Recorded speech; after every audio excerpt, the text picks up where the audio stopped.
Next हम लोग topic शुरुआत करेंगे तावा मत्स्य संघ के बारे में। इसके पहले यानी कि पिछले क्लास में हम लोगों ने अपने इस चैप्टर का शुरुआत किया था। चैप्टर का नाम था struggles for equality, chapter number 10, हमारे सिविक्स का सबसे लास्ट चैप्टर, जिसमें हम लोगों ने इंट्रोडक्शन और स्ट्रगल फॉर इक्वालिटी ये दोनों चीज़ हम लोग कर चुके थे।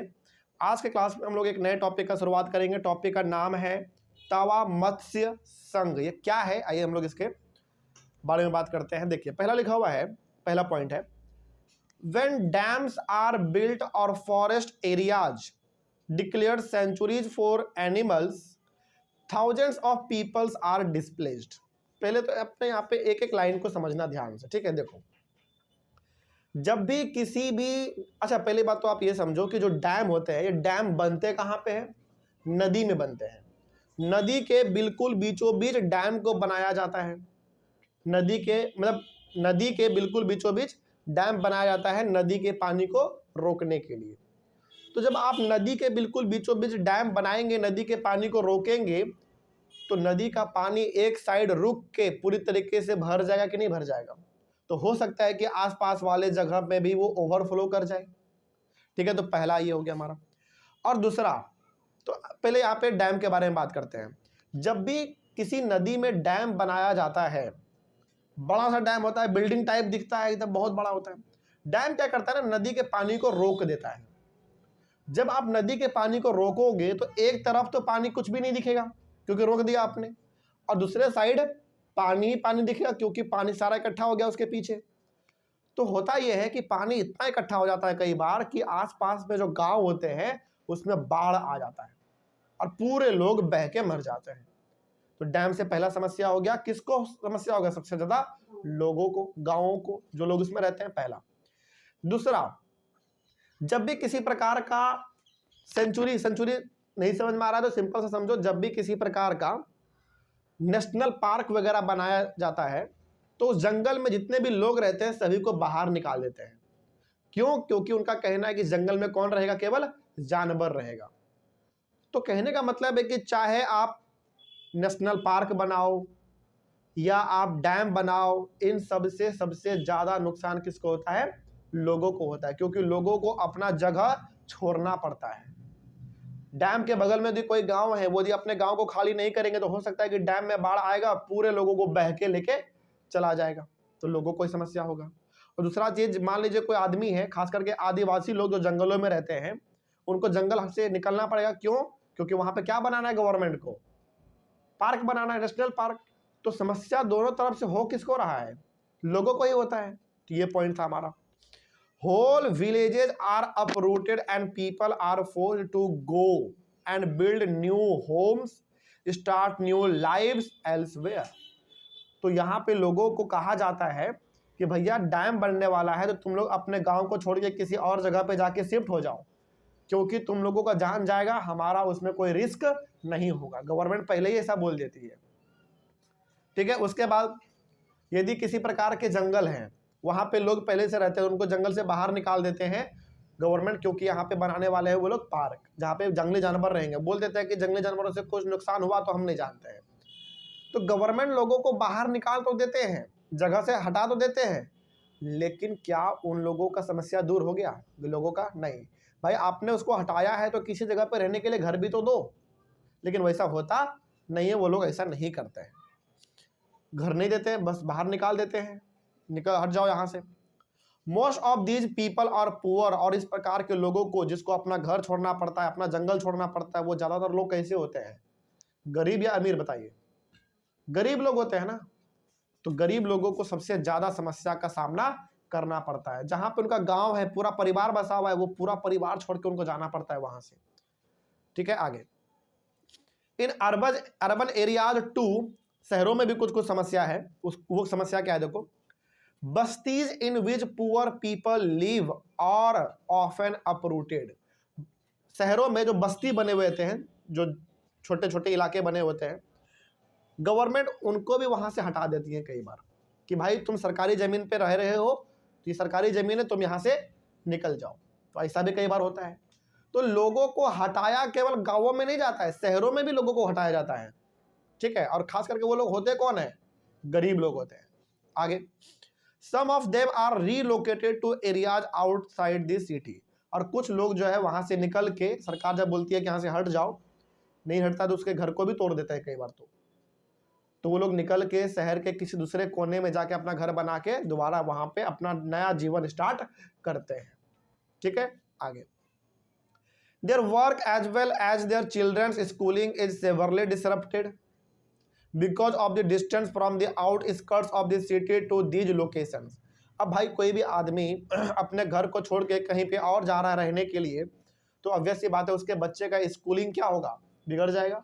स्कूल जाता होगा बच्चा, तो घर यदि उसका दूर हो गया होगा स्कूल से, तो उसको आने जाने में और दिक्कत होगा। तो शहरों में भी ये समस्या देखने को मिलता है कि लोगों को उसके जगह पे से हटा दिया जाता है, तो उसका रोजगार बर्बाद हो जाता है, उसके बाल बच्चों के जो पढ़ाई लिखाई है वो उसमें दिक्कत आ जाता है, क्योंकि उसको स्कूल से बहुत दूर जाना पड़ जाता है रहने के लिए। तो इस प्रकार के समस्याएं होते हैं, और इनका समस्या सबसे ज्यादा झेलता कौन है, गरीब लोग झेलते हैं। ठीक है, आगे, there are several organizations across the country fighting for the rights of the displaced।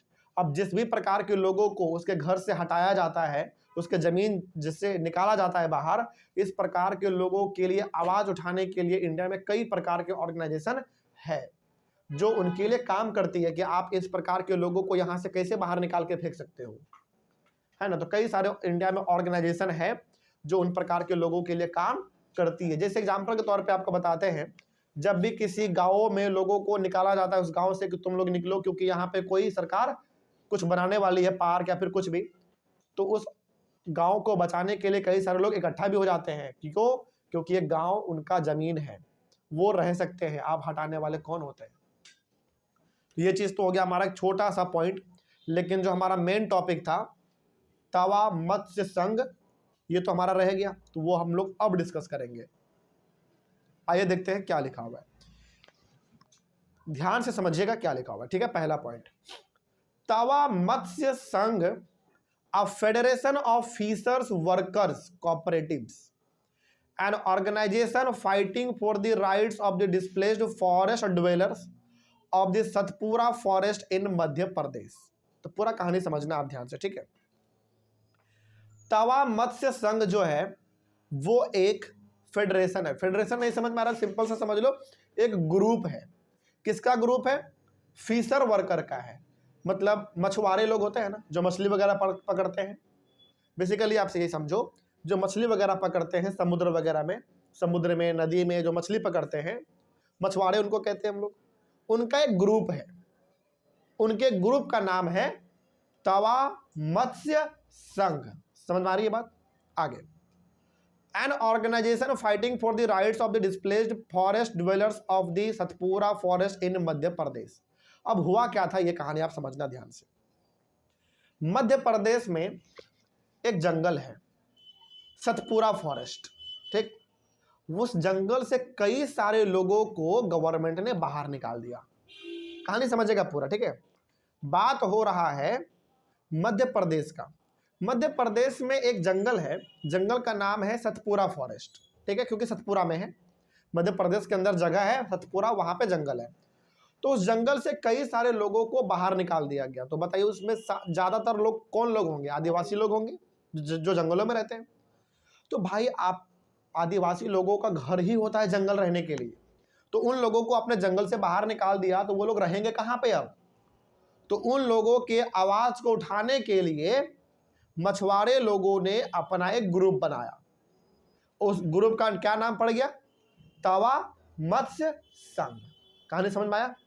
तो मध्य प्रदेश के अंदर हमारा एक जगह सतपुरा, वहां पे जंगल है। उस जंगल से जब लोगों को बाहर निकाला गया जबरदस्ती कि तुम लोग बाहर निकलो जंगल से, तो वो लोग रहेंगे कहाँ पे अब? तो उन प्रकार के लोगों का आवाज उठाने के लिए मछुआरे जो लोग होते हैं उन लोगों ने अपना ग्रुप बना लिया। ग्रुप का नाम है तवा मत्स्य संघ। अब देखते हैं ये करते क्या है। The Tawa dam began to be build in 1958 and was completed in 1978। अब यहां पे एक डैम बनाया जाता है, उसका नाम है तवा डैम, ठीक। इस डैम का बनना जो शुरुआत हुआ था वो हुआ था 1958 में, और कंप्लीट कब हुआ? 1978 में, ठीक है। आगे, it submerged large areas of forest and agricultural land. अब हुआ क्या, डैम बनाने की वजह से पानी डैम का बह के चला गया जंगली वाले इलाके में। तो बताइए क्या जंगल में बाढ़ आया होगा कि नहीं आया होगा? तो जंगल से सारे लोग कहां निकल गए होंगे? बाहर निकल गए होंगे। ठीक है, अब बताओ उस जंगल में बाढ़ आया किसके वजह से? डैम के वजह से। तो क्या वहां पे वो डैम बनाना जरूरी था? बिल्कुल भी नहीं। आगे बढ़ते हैं, अभी कहानी तो अभी स्टार्ट हुआ है आगे। The forest dwellers where left with nothing. तो जितने भी लोग जंगल में रहते थे उन सभी लोगों को अपना जंगल छोड़ के भागना पड़ गया, क्योंकि जंगल के बगल में क्या बन गया है? नदी में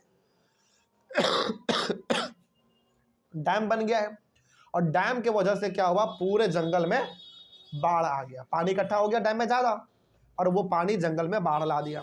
जितने भी जंगल में लोग रहते थे उन सभी को जंगल से बाहर निकल के भागना पड़ गया। ठीक है, आगे। Some of the displaced people settled around the reservoir and found a livelihood in fishing. They earned very little. तो कुछ लोग जो है जंगल से बाहर निकल के कहाँ चले गए? नदी के किनारे रहने चले गए, और नदी के किनारे में ही उन्होंने अपना घर बना लिया, और वहां पे ही वो मछली पकड़ के शहर में जाके बेचने लगे, जिससे उनका घर परिवार चल सके। कुछ लोगों ने ये काम किया, और उससे उनको ज्यादा आमदनी नहीं होता था, बस इतना होता था जिससे उनका घर परिवार चल जाए। आगे, in 1994 the government gave the rights for fishing in the Tawa reservoir to private contractor। अब हुआ ये कि जो तवा बेसिकली जगह का नाम है, ध्यान रखना, वो जो जंगली इलाका है ना, वो जंगली इलाके को हम लोग कहते हैं तवा। ठीक, तो अभी तक क्या हो रहा था, डैम बना, डैम में जो पानी इकट्ठा हुआ उससे जंगल में बाढ़ आ गया, जंगल में सारे लोग जंगल से बाहर निकल गए, उनका घर परिवार सब बर्बाद हो गया, जंगल में पानी में बह गया। तो कुछ लोग क्या हुए, जंगल से निकल के नदी के बगल में घर बना के वहां पे रहने लगे। ठीक, और उन लोगों ने नदी में ही मछली पकड़ना स्टार्ट किया, मछली पकड़ते थे और जाके शहर में बेचते थे, अपना प्रॉफिट कमाते थे, पैसा वगैरह कमाते थे। लेकिन दिक्कत क्या हुआ, 1994 में the government gave the rights for fishing in the तावा रिजर्वियर टू प्राइवेट कॉन्ट्रैक्टर। मछली पकड़ने का अधिकार उस पानी में, उस नदी में गवर्नमेंट ने किसको दे दिया अधिकार? एक प्राइवेट आदमी को दे दिया, बेसिकली कंपनी को दे दिया, कि यही कंपनी इस नदी में केवल मछली पकड़ सकता है और मार्केट में बेच सकता है। तो बताइए जो जंगल वाले लोग मछली पकड़ के मार्केट में बेचते थे, क्या वो अब मछली पकड़ पाएंगे कभी जंगल, मतलब उस नदी से? तो पहले तो आपने उसको जंगल से बाहर निकाला किसके वजह से? डैम बनने की वजह से। तो पहले उनको जंगल से बाहर निकलना पड़ा, अब वो नदी के बगल में आके बसे हैं, मछली पकड़ कर उनका घर परिवार चल रहा है, तो मछली भी पकड़ने आप नहीं दे रहे हो, क्योंकि मछली पकड़ने का कॉन्ट्रैक्ट जो अधिकार है वो किसको दे दिया गवर्नमेंट ने? एक प्राइवेट कंपनी को दे दिया। तो क्या उनको किसी भी प्रकार का कोई बेनिफिट हुआ उस प्रकार के लोगों को जो जंगल से बाहर निकले थे? तो उनके साथ क्या हो रहा है, एक के बाद एक अन्याय हो रहा है। ठीक है, आगे बढ़ते हैं, आगे देखो क्या होता है। These contractors drove the local people away and got cheap labor from outside। तो वहां के लोगों ने अभी भी उतना ज्यादा लड़ाई पीट नहीं किया, उनका मानना था कि ठीक है कोई बात नहीं है, ये कंपनी मछली पकड़ेगी नदी में लेकिन पकड़वाएगी तो हम ही लोगों से। लेकिन उस कंपनी ने क्या किया, अगल बगल वाले इलाके को अपने यहाँ पे काम पे नहीं रखा मछली पकड़ने के लिए, उन्होंने लोग कहाँ से लाए? बाहर से लेकर आ गए। तो उनको तो और गुस्सा आएगा ना कि भाई पहले हमको जंगल से निकलना पड़ा, अब हम नदी के बगल में आके मछली पकड़ के अपना घर परिवार चला रहे हैं, तो मछली पकड़ने का अधिकार केवल गवर्नमेंट ने दे दिया उस कंपनी को। तो इन लोगों को लग रहा था कि ठीक है कोई बात नहीं है, हम उस कंपनी के लिए मछली पकड़ के देंगे उस कंपनी को, और वो कंपनी हमको बदले में पैसा देगा। लेकिन यहाँ पे ऐसा नहीं हुआ। उस कंपनी ने मछली पकड़ने के लिए लोगों को कहाँ से लेकर आ गए? वो बाहर से लेकर आ गए। तो बताओ जो नदी के बगल में रह रहे लोग, उनको अब आप ना मछली पकड़ने दोगे नदी में, और ना ही आप उसको अपने यहाँ पे काम पे रखोगे। तो बताओ फिर वो करेगा तो करेगा क्या? समझ में आ रही है बात? देखते हैं अगला होता क्या है। The contractors began to threaten the villagers who did not want to leave. अब जो कंपनी मछली पकड़ने वाली थी, उन्होंने लोगों को वहाँ से भगाना स्टार्ट किया कि तुम लोग समुद्र नदी के बगल से क्या कर जाओ, भाग जाओ, क्योंकि नदी के अंदर मछली हम मारेंगे, हम पकड़ेंगे, तो नदी के बगल में भी कौन लोग रहेंगे, केवल हमारे कंपनी के लोग रहेंगे, तो तुम लोग यहाँ से निकल जाओ, ठीक है। और जो लोग अपने जगह को छोड़ के नहीं गए, कंपनी के लोगों ने उन लोगों को वहाँ से ज़बरदस्ती मारपीट के भी भगाने का कोशिश किया। The villagers stood united and decided that it was time to set up an organization and do something to protect their rights. तो उस गांव के लोगों ने सोचा, जो नदी के बगल में रह रहे थे, जो कि जंगल से बाहर निकल के आए थे नदी के बगल में रहने के लिए, उन लोगों ने सोचा यार ये गलत हो रहा है, एक के बाद एक हमारे ऊपर अन्याय हो रहा है। पहली बात तो हमको जंगल से बाहर निकल के यहाँ पे रहना पड़ा, दूसरी बात हमको मछली पकड़ने का शौक था, हम उसको पकड़ के मार्केट में बेच के अपना घर परिवार चलाते थे, मछली पकड़ने का अधिकार भी अब एक कंपनी के हाथ में चला गया, ठीक। हमको लेबर के तौर पे भी काम करने नहीं दिए आप लोगों ने, और जो उल्टा हम लोगों को यहाँ से भगा रहे हैं आप। तो वहाँ पे जितने भी सारे लोग थे, उन लोगों ने सोचा कि हमको अपना एक ग्रुप बनाना चाहिए इनसे लड़ने के लिए। तो ये सारे के सारे लोग क्या कौन थे बताओ, मछुआरे थे ना। तो इन लोगों ने अपना एक ग्रुप बनाया, द न्यूली फॉर्म्ड तवा मत्स्य संघ, और इन्होंने क्या अपना ग्रुप का नाम दिया, तवा मत्स्य संघ। देखो मत्स्य का मतलब होता है मछली, संघ का मतलब होता है ग्रुप, और ये कहाँ पे बना था ग्रुप, तावा में बना था। तावा जगह का नाम है बेसिकली, जहाँ पे जंगल वगैरह था। तो उस ग्रुप का नाम पड़ गया तावा मत्स्य संघ। इसमें सारे वहां के लोग इकट्ठा हो गए, किससे लड़ने के लिए, उस कंपनी वाले से लड़ने के लिए, कि आप हम लोगों को यहाँ से क्यों भगा रहे हो, ऐसे ही हम जंगल से भाग चुके हैं, यहाँ से भी भागेंगे तो कहाँ जाएंगे अब हम, है कि नहीं। आगे, ऑर्गेनाइज्ड रैलीज एंड अ चक्का जाम। चक्का जाम का मतलब होता है रोड को ब्लॉक कर दो, कोई भी गाड़ी मत चलने दो। Demanding their right to continue fishing for their livelihood. इन लोगों ने पूरी तरीके से चक्का जाम किया, लोगों को रोड पे चलने से मना कर दिया, किसी प्रकार का ये काम होने ही नहीं दिए। और इन्होंने गवर्नमेंट से डिमांड किया कि हम लोगों को मछली पकड़ने का दोबारा परमिशन दिया जाए, ठीक है। आगे बढ़ते हैं। In response to their protest the government created a committee to assess the issue. Government के पास ये आवाज गया, सरकार के पास, कि भाई ये लोग डिमांड कर रहा है कि मछली पकड़ने का अधिकार उस नदी में इसको दे दिया जाए। तो गवर्नमेंट ने भी इसके बारे में सोचा विचारा, खैर आगे देखते हैं क्या होता है। तो गवर्नमेंट एक कमिटी बनाती है इस चीज को सॉल्व करने के लिए, इस मामले को सॉल्व करने के लिए। The committee recommend that fishing rights be granted to the villagers for their livelihood. Government भी ये मान गया कि उस नदी में मछली पकड़ने का जो अधिकार है वो लोगों को दे देना चाहिए, क्योंकि वो ऑलरेडी वो लोग जंगल से बाहर निकल के, जंगल से भाग के यहाँ पे आए थे। अब इन लोगों को मछली पकड़ने का भी परमिशन नहीं देंगे तो फिर ये लोग अपना घर परिवार कैसे चलाएगा।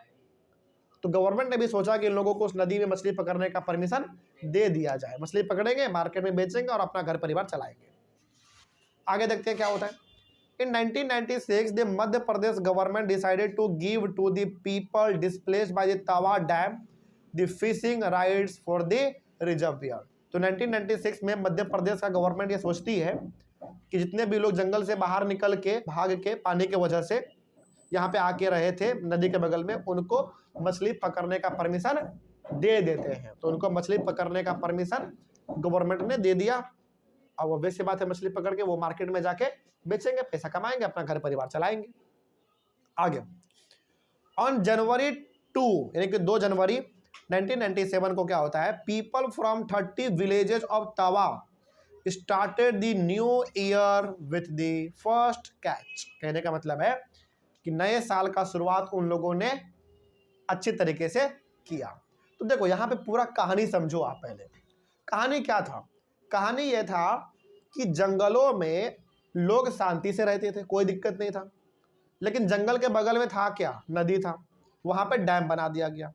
डैम बनाने के वजह से डैम के पीछे पानी इकट्ठा हुआ और पूरे डैम का पानी जाके जंगलों में फैल गया, जिसके वजह से जंगल में आ गया बाढ़। और जो जंगल में लोग रह रहे थे उनको जंगल से बाहर निकलना पड़ा, और वो बाहर निकल के कहाँ पे आके रहने लग गए, नदी के बगल में। अब जब ये नदी के बगल में आके रहने लगे तो अपना घर परिवार चलाने के लिए उन्होंने मछली पकड़ना स्टार्ट किया। लेकिन गवर्नमेंट ने क्या किया, मछली पकड़ने का जो कॉन्ट्रैक्ट था, जो अधिकार था, वो दे दिया एक प्राइवेट कंपनी को। अब प्राइवेट कंपनी क्या किया, लेबर लेकर आ गया बाहर से मछली पकड़ने के लिए, और वो सारा मछली खुद भी अपने लोगों से पकड़वाता था, मार्केट में जाके बेच देता था। तो वहाँ के लोगों ने डिसाइड किया कि भैया इसे तो काम नहीं चलेगा। उन लोगों ने अपना ग्रुप बना लिया, ग्रुप का नाम था तावा मत्स्य संघ। इन्होंने सरकार से डिमांड किया कि हमको मछली पकड़ने का अधिकार दिया जाए, तो सरकार ने उनके बातों को मान भी लिया। तो इस तरीके से उनके साथ जो गलत हुआ, उन्होंने आवाज उठाया उसके खिलाफ, उनको वो अधिकार मिल गया, उनको वो परमिशन मछली पकड़ने का मिल गया, है ना। ये चीज था हमारा। आगे बढ़ते हैं। आगे है आउटकम्स ऑफ तवा मत्स्य संघ, यानी कि ये जो ग्रुप बना था मछुआरों का, जो मछली पकड़ते हैं, उनका जो ये ग्रुप बना था, इनका क्या रिजल्ट निकला, क्या रिजल्ट निकला इनका, देखते हैं। विथ द TMS का मतलब क्या हो गया, तावा मत्स्य संघ। With the Tawa Matsya Sangh taking over the fisher worker were able to increase their earning substantially. अब देखो, उस मछुआरे को नदी में मछली पकड़ के बेचने का अधिकार मिल गया, तो बताइए उसका घर परिवार अब सही तरीके से चल रहा होगा कि नहीं, बिल्कुल चल रहा होगा। तो उसका अर्निंग यानी कि कमाई उस वहाँ पे लोगों का बढ़ने लगा, वो लोग अपना घर परिवार सही तरीके से चलाने लगे। आगे, they set up the cooperative which would buy the catch from them at a fair price. उन लोगों ने ही मिलके अपना एक कोऑपरेटिव भी बना लिया। कोऑपरेटिव का मतलब होता है एक प्रकार का ऐसा मार्केट जहां पे ये लोग मछली पकड़ेंगे, पकड़ के जाके वहां पे लोगों को दे देंगे और वो लोग जाके पूरे शहर में बेचेगा। कहने का मतलब है कि इन लोगों ने अपना एक अच्छा मार्केट बना लिया। इन लोगों ने अपने आप में डिसाइड कर लिया कि सब कोई जितना भी मछली पकड़ेगा नदी से पकड़ के लाएगा, यहाँ पे जाके बेच देगा और तुमको पैसा मिल जाएगा। फिर वो लोग क्या करेंगे, जिसने मछली खरीदा वो लोग फिर जाके अलग अलग शहर में अपना बेचेगा। तो इस तरीके से इन लोगों ने अपना एक मार्केट का पूरा चैनल बना लिया कि मछली आएगा, बिकाएगा, फिर जाके पूरे शहर में बटा जाएगा, मतलब अलग अलग जगह पे चला जाएगा। कोऑपरेटिव, कोऑपरेटिव का मतलब क्या हो गया, वही ग्रुप जहां पे मछली को लोग जाके बेचेंगे, ठीक है। The cooperative would then arrange to transport and sell this in markets where they would get a good price. तो सिंपल सा आप समझो पहले, कोऑपरेटिव का मतलब क्या हो गया, बेसिकली आप समझ लो दुकान, एक तरीके से बड़ा दुकान जहाँ पे कुछ लोग होंगे, कुछ लोगों का ग्रुप होगा। तो गांव के लोग अब क्या करने लगे, सब लोग थोड़ा थोड़ा मछली पकड़ते थे, जाके इस कोऑपरेटिव में जो लोग थे उनको जाके बेच देते थे। और ये कोऑपरेटिव वाले लोग क्या करते थे, अब ट्रांसपोर्ट का यानी कि गाड़ी वाड़ी का व्यवस्था करते थे और मछली को लोड करके अलग अलग मार्केट में जाके मछली को बेच देते थे। इस तरीके से पूरा एक मछली बेचने का मार्केट ही बन गया, पूरा चैनल ही बन गया हमारा, ठीक है। आगे, they have now begun to earn 3 times more than they earn earlier, यानी कि जितना पहले वो कमाते थे वहां के लोग, अब वो उससे ये लोग 3 गुना ज्यादा पैसा कमाने लगे। क्यों? क्योंकि इनको पूरा अधिकार मिल गया था मछली पकड़ने का, ठीक है। आगे बढ़ते हैं। The Tawa Matsya Sangh has also begun giving the fisher workers loan for repair and the buying of new nets. अब जैसे ये लोग खुद अमीर हो रहे हैं, तो मान लीजिए किसी आदमी को पैसे का जरूरत है, तो ये लोग पैसे दे के भी उसका मदद करने लगे। मछली पकड़ते हैं तो नेट वगैरह यानी कि जाल वगैरह का जरूरत तो पड़ता ही होगा, तो किसी के पास जाल खरीदने का पैसा नहीं है तो वो लोग अपने में मदद भी पैसे देके करते थे, ठीक है। इस तरीके से हमारा पूरा हो गया तवा मत्स्य संघ वाला कॉन्सेप्ट कंप्लीट। नेक्स्ट हमारा जो चैप्टर का सबसे लास्ट टॉपिक है वो है the Indian constitution as a living document. हमने आपको पिछले कई सारे क्लासों में बताया है कि इंडिया जो चल रहा है वो एक ही डॉक्यूमेंट के वजह से चल रहा है। वो डॉक्यूमेंट कौन है, हमारा कॉन्स्टिट्यूशन है, यानी कि वो किताब है जिसमें हमारे कंट्री कैसे चलेंगे, क्या नियम है, क्या कानून है, लोगों के पास क्या अधिकार है, वो सारे चीजें उसमें लिखा हुआ है। समझ में आ रही है बात? तो वही बात है यहाँ पे कि इंडिया का जो कॉन्स्टिट्यूशन है वो लिविंग डॉक्यूमेंट है। लिविंग डॉक्यूमेंट का मतलब हो गया एक तरीके से जिंदा है। जिंदा का मतलब ये मत समझना कि सांस वांस लेता होगा, नहीं। जिंदा का मतलब है कि वो इतना बेहतर है कि लोग उसको फॉलो करते हैं और उसी से हमारा कंट्री आज चलता भी है सही तरीके से, ठीक है। देखते हैं इसमें क्या लिखा हुआ है। पहला, the Indian constitution recognises the equality of all person. हमारे कॉन्स्टिट्यूशन में साफ साफ लिखा हुआ है कि इंडिया में रहने वाला हर आदमी आपस में क्या है, बराबर है।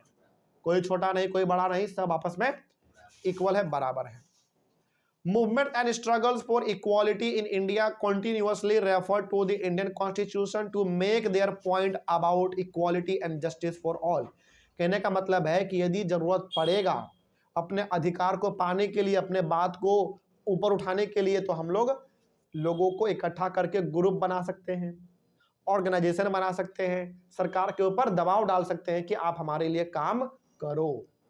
और ये सब कुछ हम लोग कर सकते हैं। क्यों कर सकते हैं? क्योंकि हम लोगों को अधिकार मिला हुआ है। कहां से मिला हुआ है? हमारे कॉन्स्टिट्यूशन से मिला हुआ है, ठीक ना। आगे, in a democracy there are always communities and individuals trying to expand the idea of democracy. कहने का मतलब है कि इंडिया एक डेमोक्रेटिक कंट्री है, तो इंडिया में जो चीज सिस्टम है वो खराब है कि बढ़िया है? बढ़िया है। तो हर आदमी चाहेगा कि इंडिया में डेमोक्रेसी बना रहे, यहाँ पे लोगों को इस प्रकार के अधिकार मिलते रहे, ठीक ना। क्योंकि इंडिया एक डेमोक्रेटिक कंट्री है, तो कौन नहीं चाहेगा कि इंडिया डेमोक्रेटिक कंट्री ही बना रहे? सब कोई चाहेगा कि इंडिया अच्छी तरीके से काम करता रहे, ठीक है। इस तरीके से हमारा हो गया टॉपिक, और टॉपिक के साथ हमारा पूरा चैप्टर भी खत्म हो गया, और चैप्टर के साथ हमारे क्लास 7 का आज पूरा सिविक्स भी हो गया कंप्लीट। तो अब बताइए, इस चैप्टर में कहीं पे कोई दिक्कत? समझ में आया सब कुछ? Very good.